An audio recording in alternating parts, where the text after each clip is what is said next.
I think 30-day challenges are an amazing way to see whether a new habit truly fits into your life and what it can do for you, because the time frame is just short enough to get you motivated to go through with it consistently and long enough for you to see actual results. So some challenges really have the potential to become lifestyle changes, while others are not that great. And as someone who has done a lot of them, some of them are on this channel, I feel like I can truly make the difference. So today we're going to be ranking 20 popular self-improvement challenges from life-changing to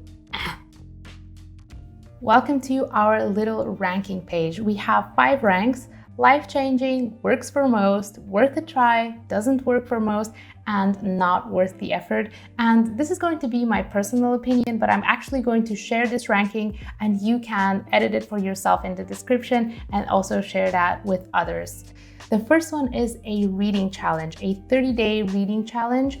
And this is going to be an unpopular opinion, but I think this is not worth the effort, because an arbitrary amount of pages per day or just reading every single day is not really realistically a lifestyle change for me. I get information from audiobooks, from YouTube videos, from online articles, from all these kinds of things, and on different days I will feel like reaching for a different medium. So I would go for a yearly reading challenge, like read 10 or 20 books per year. Next we have a walking challenge, so walking every single day for 30 days.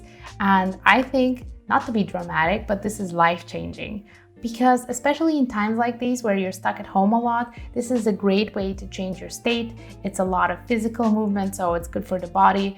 It's a different atmosphere, so it's good for the brain. It's good to clear your thoughts, get some social life interactions. The next challenge is a no sugar challenge, and we're talking about industrial processed sugar, so things that are in cakes or gummy bears or other kinds of sweets.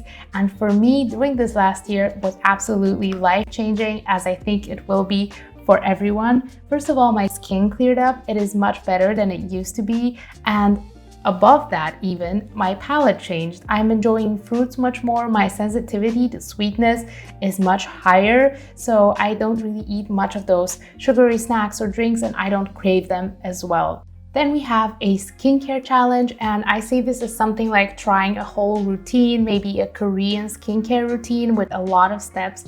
And I think this is not great and very tricky, because trying a lot of new products at the same time could cause you to break out or have some other sort of reaction, and you'll never know what exactly caused it. So I would say this doesn't work for most. It definitely didn't work for me, but I can see a challenge where you're just trying out one thing or one single technique, doing possibly better and being worth a try. Then we have a gratitude challenge, and I personally did that by thinking or writing 3 things that I am grateful for every single day. And to practice this easier, I had a jar with some notes next to it, where whenever I pass around the jar or somebody else passed around the jar, I would write a note with what I'm thankful for and drop it in. So a lot of people did test this with me, the people who visited, the people who lived with me, and I would say it worked for most.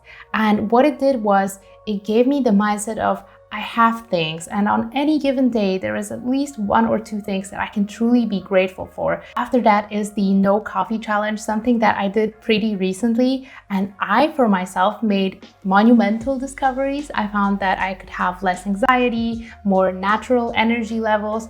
I would say I sleep better, I don't have any heart sensations, but these are all claims that are personally belonging to me. I made a little analysis of the science of coffee in the video about that, and coffee is not an unhealthy thing, but you could have small side effects, so you might need to regulate your intake, and a 30-day challenge without coffee could show you how.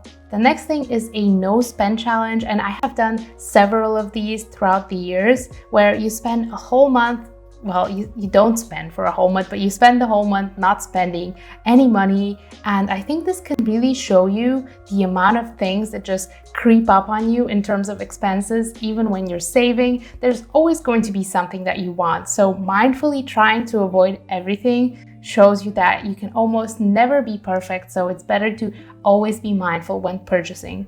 I don't think this can be a true lifestyle change, because there's always going to be something that you need. So it could just be worth a try for seeing how you feel about it. Then we have a decluttering challenge, and as a minimalist, you could say that I would be crazy about this, but I actually don't feel really well about decluttering an arbitrary amount of items. There should be no forcing yourself to let go of anything. That being said, I do think for some people, it could do good in terms of just trying to get themselves to start. Decluttering 1 or 2 things per day could be worth a try. Then we have waking up early, and this is going to be very unpopular, but I think this is not worth the effort. After reading a lot of science about sleep, I know that different people need different amounts of sleep based on gender, on age, on lifestyle factors. You could be a night owl or a morning person, yes. This might be something that is not physiologically proven, but this could be a lifestyle thing. And if this is a lifestyle that works for you, then why change it just for the sake of saying that you woke up early? And now for something simpler, which is drinking water every day. This is life-changing. Should be a no-brainer, but I know a lot of people are dehydrated, and I still am many days, even though my watch reminds me every 20 minutes to drink water. So a water challenge just to see all of these good things happen and continue with that is life-changing. After that, we have a no social media challenge. I think after 5 months of doing this challenge, it really changed my life. I started enjoying other things more, and I never really missed these social medias as much. So no social media, life-changing. Then we have a 30-day online learning challenge. So really getting yourself arbitrarily to push on a certain topic or skill and learn it every single day online through courses. I have picked up skills like filmmaking and YouTube and all that stuff online, and for me it has been life-changing. I don't know that it works for everyone. For some people it might not be motivating enough. Nobody's watching you, nobody is really checking your homework. It was life-changing for me, but I think it works for most. The next challenge is a workout challenge, but I have a little barbell here because I'm really talking strength training. And I know a lot of people go for jogging or skipping rope or dancing, but until you have tried strength training, you haven't really worked out. I felt much stronger after strength training. I felt better than I have ever before about my body, and I think the amount of strength training that I did back in the day is still paying off today. These muscles are not completely gone. Of course, with proper nutrition, you can really keep them for a long time, and I think this was and will be life-changing for most people. But then we're going to talk about the thing that I'm really sticking to now, which is yoga. I'm doing yoga every single day this year, and I hope that I can keep it up throughout the year. For me, yoga is a great way to do some strength, but without really doing too much. Something that I can do every day, that I can really commit to for my mind, for my body. And I think it is amazing for me, but it may not be for everyone. I think it will work for most.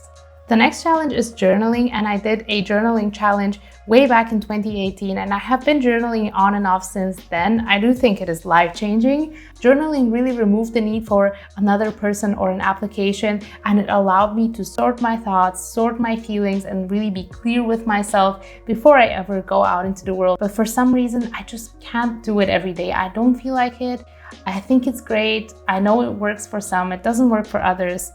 It's worth a try. Then we have mood tracking, and mood tracking is really just sitting down for a minute and thinking about how you feel and noting that somewhere, which is something that can allow you to see patterns in your life. I did that back in the day 2 years ago, and I could really see I felt really bad on Mondays. There were different reasons for that, but Mondays and I think some Saturdays were not that great because maybe I was overworked, and on a Saturday I really didn't have the energy to get out and do something. For me, I got some really useful knowledge out of that, but I don't know if it was useful enough for me to keep going. I don't know if it will work for most. It could be worth a try. Then we have meditation, and I have been on and off meditating a long time as well. And for me, I've really always seen a positive benefit when I stick to it, when I keep doing it. It doesn't have to be for a long time. It could just be for a couple of minutes. And currently I'm getting those couple of minutes within my yoga session. So that means yoga really does work in many ways, but meditation is a great way to get a clear head, to relax, calm down anxiety, fall asleep, all those things. So I would say is it life-changing or is it working for most? I think it is life-changing. Now we have a lot of life-changing things in the list already, and I'm a bit scared that I'm going to use my credibility if I say that anything else is life-changing, but the next thing is also life-changing for me. So it is the plant-based diet. I actually did do this as a challenge called Veganuary, and we don't even have to talk about the ethics of a vegan diet. I'm really thinking more of a whole foods plant-based diet, which has again and again been proven to help with heart issues, to help with chronic inflammation, reduce the risk of cancer and all-cause mortality, and several books and studies that I've read. And for that, I think that this whole food plant-based diet is life-changing, and I think you should try it for 30 days if you have, especially if you have some kind of health problem, and see if that helps and see how you feel. Make sure that you are informed or you're following someone who is informed and has a plan. Second to last, we have a zero waste challenge, and I know this is something that makes a lot of people very miserable because it is just quite unrealistic, and it really becomes hard on the person's conscience trying to do the best they can but living in an imperfect world. So instead of striving for this perfect zero waste, I try to strive for the imperfect low waste, and I think a low waste challenge is a great idea, but just to see how hard it is and how important it is to consume mindfully, I think a zero waste challenge might be worth a try. The final challenge is a 30-day planning challenge. I think this works for most people. I know that my partner has all of his tasks in his head, and for him it is actually a bit of a time waste to sit down and write them, but I do think it has the potential to be really useful for a lot of people. And by that I just mean setting your intention for the day, looking at your goals that you have set, and saying 2 to 5 things that you will get done on any given day in the morning. So that is something that really worked for me, and I do believe it could help a lot of people. And that was all of the self-improvement challenges that I have today. Let me know what your ranking could be, or try it out in the description, and I will see you next time.